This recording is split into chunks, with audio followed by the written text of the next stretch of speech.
West side with democracy or the coup or terrorism.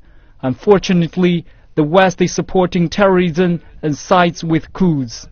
Yet many Western leaders have criticized the government's post-coup purges, which have seen the suspension, detention or arrest of more than 60,000 people.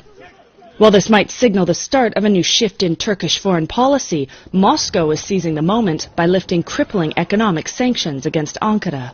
Economically, Turkey was definitely struck by the sanctions implemented by Russia, especially after the Turkish forces shut down a Russian jet.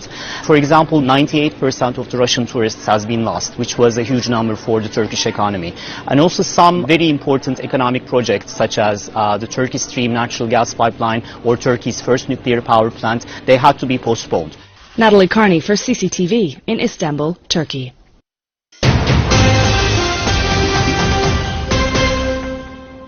Well, as we reported earlier, Brazilian senators have been debating whether to continue the process to permanently unseat suspended President Dilma Rousseff. Now, for more on the debate, let's turn to our correspondent in Brazil, in Sao Paulo, actually, Paulo Cabral. Hello there, Paulo. First of all, how's the debating going on? Well, actually, right now they are on a 30-minute break. The last senator who wanted to speak spoke a few minutes ago, and actually many of the senators of the anti-Rousseff camp, the senators favorable to the impeachment, have actually given up on speaking because they want to expedite the session. Now, probably when the session reconvenes in about 30 minutes, the accusation and defense will have the opportunity to speak. There will be some more bickering, but it's likely that in the next hours, in the early hours of Wednesday, Brazilian time, there will be a result on this other vote. It's not yet the final vote on the impeachment process. If President Dilma Rousseff, suspended President Dilma Rousseff, loses this vote, then she will go to a final trial in Brazil Senate. That is expected to happen by the end of August or beginning of September. Now, there is not much doubt among analysts as to the results of this. It's very likely that suspended President Dilma Rousseff will lose the vote, this vote, and will also lose the vote, the definite vote in the end of August, beginning of September. Very likely then that in about 1 month, interim President Michel Temer will be the effective President of Brazil, possibly until the 2018 elections.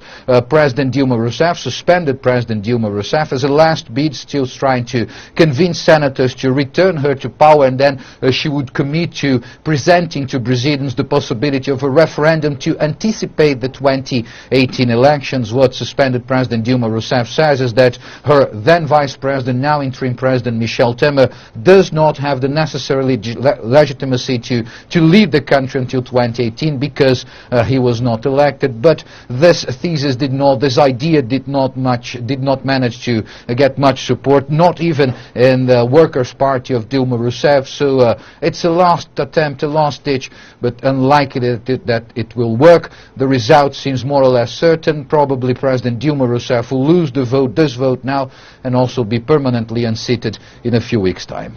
Paulo, Dilma Rousseff is certainly facing a hard time. Then what do the Brazilians think about the whole matter of impeachment?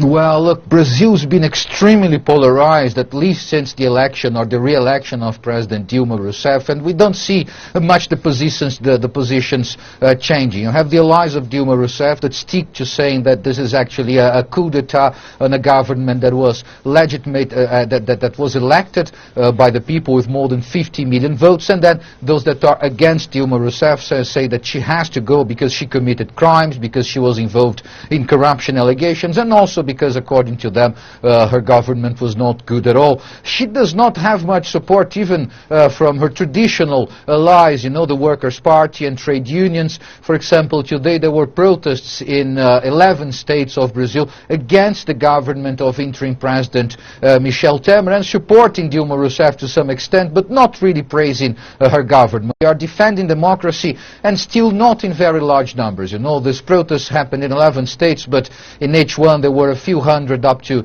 a few thousand people each. So there is this kind of reaction. And then, of course, most people in Brazil still supporting the impeachment of Dilma Rousseff, even if that does not translate into popularity for interim President Michel Temer. For many of